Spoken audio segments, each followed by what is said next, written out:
গলায় আমার ছেলের মাথায় নিজের হাত বুলিয়ে দিয়ে বললাম, খোকা তুই ছোট, তোর কি আর সেই বয়স হয়েছে বল আমাকে সামলে নেওয়ার? আমি ঠিক আছি, একটু একটু করে তুই বড় হয়ে যা, পড়াশোনা শেষ করে একটা ভালো চাকরি কর, তারপর আমরা মাছেলে মিলে এই নরক থেকে বেরিয়ে অনেক দূরে চলে যাব, যেখানে আমাদের কেউ চিনবে না, কেউ আমাদের খোঁজ করবে না, আমরা আমাদের মতো সুখে শান্তিতে থাকতে পারবো। আমার কথাটা শেষ হতেই আমার ছেলে আমার মুখের উপর তার হাত রেখে আমাকে থামিয়ে দিল, আর সেও আমাকে বলতে শুরু করলো, অনেক হয়েছে মা, আর কিছু সহ্য করতে হবে না, তোমায় আমি যখন বেঁচে আছি তখন একটা না একটা ব্যবস্থা করবই করব। রোহান নিজের কথাটা শেষ করতেই হন হন করে আমার চোখের সামনে থেকে চলে গেল। আমি এবারও বোকা বনে গেলাম। আমার ছেলেকে আমার সবকিছু বলাটা কি উচিত হয়েছে? ছেলে কি সত্যি আনাকে বিয়ে করতে চায়? আমাকে কি সে সুখী করতে পারবে? আমরা বিয়ে করলে এলাকার মানুষ কি বলবে?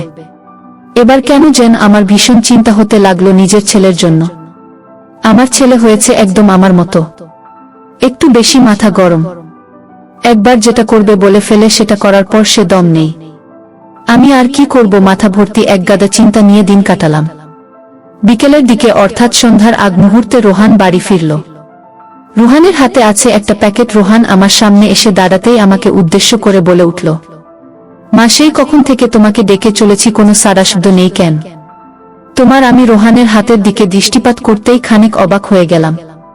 রোহানের হাতে এসব কি জিনিস? আমি কৌতূহলী কণ্ঠে রোহানকে বললাম, এই তো বাবা, শুনতে পাইনি। কি হয়েছে, কেন দেখেছিস বাবা, কি হয়েছে? আর তোর হাতে এইসব কি জিনিস?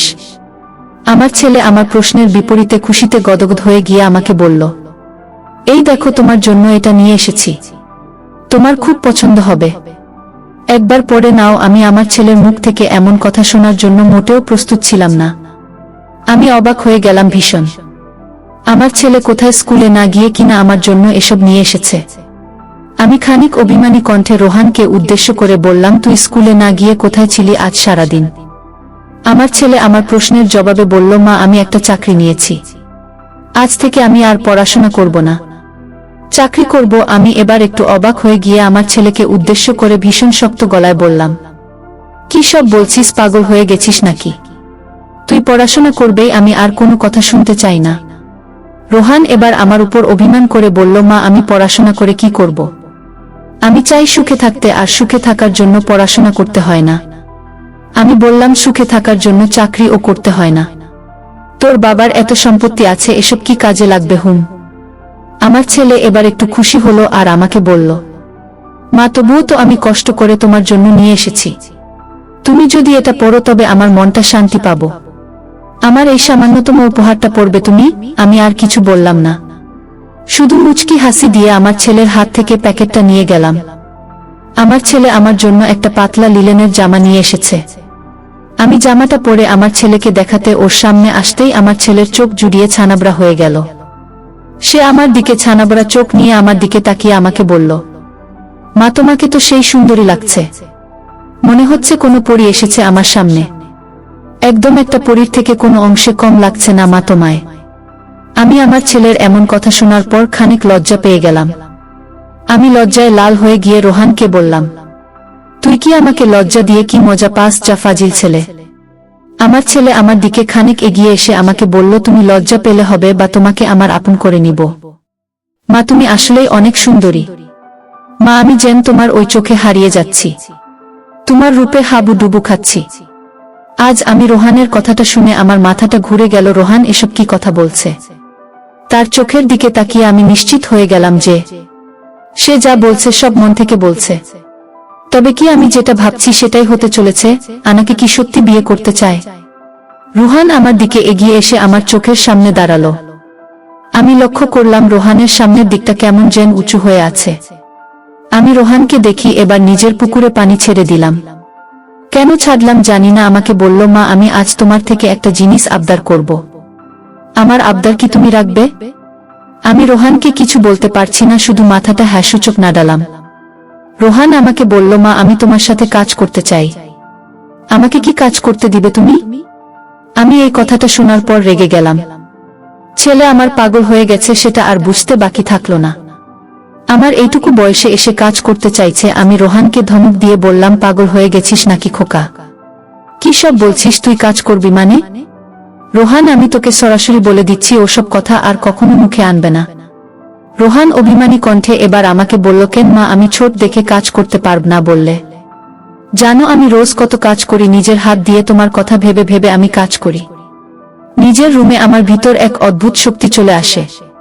তুমি সেই সব জানো না মা। আমি আকাশ থেকে পড়ার মতো হয়ে গেলাম। ছেলেটা আমার এসব কি বলছে? সে নাকি কাজ করে? আমি বেশি কিছু ভাবার আগেই আমার ছেলে আমাকে বলল, আজ যদি তুমি আমাকে কাজ করতে না দাও তবে আমি এই বাড়ি ছেড়ে অনেক দূরে চলে যাব, আর কখনো আসব না এই বাড়িতে।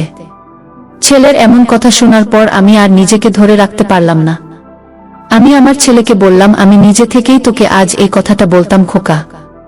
রোহান, তোর বাবা বুড়ো হয়ে গেছে, এখন আর কাজ করতে পারে না খোকা। তুই কি আমার সাথে একটু করে কাজ করবি? আমার ছেলে আমার এমন কথা শোনার পর খুশিতে গদগদ হয়ে গিয়ে আমাকে বলল, মা আমি তোমার সাথে কাজ করব। আমি বললাম, আমার একটা কথা আছে রোহান, তুই যদি সত্যি আমার সাথে কাজ করতে চাস তাহলে আমাকে বিয়ে করতে হবে, বিয়ে ছাড়া এসব করা পাপ। রোহান বলল, ঠিক আছে মা, আমরা বিয়ে করে নিব, তাহলে আর কেউ কিছু বলতে পারবে না। কবে বিয়ে করব তুমি বলো মা? আমি বললাম, আগামী মাসের 10 তারিখ আমাদের বিয়ে। ঠিক আছে মা। রুহান খুশিতে লাফাচ্ছে, আমার ও অনেক আনন্দ লাগছে।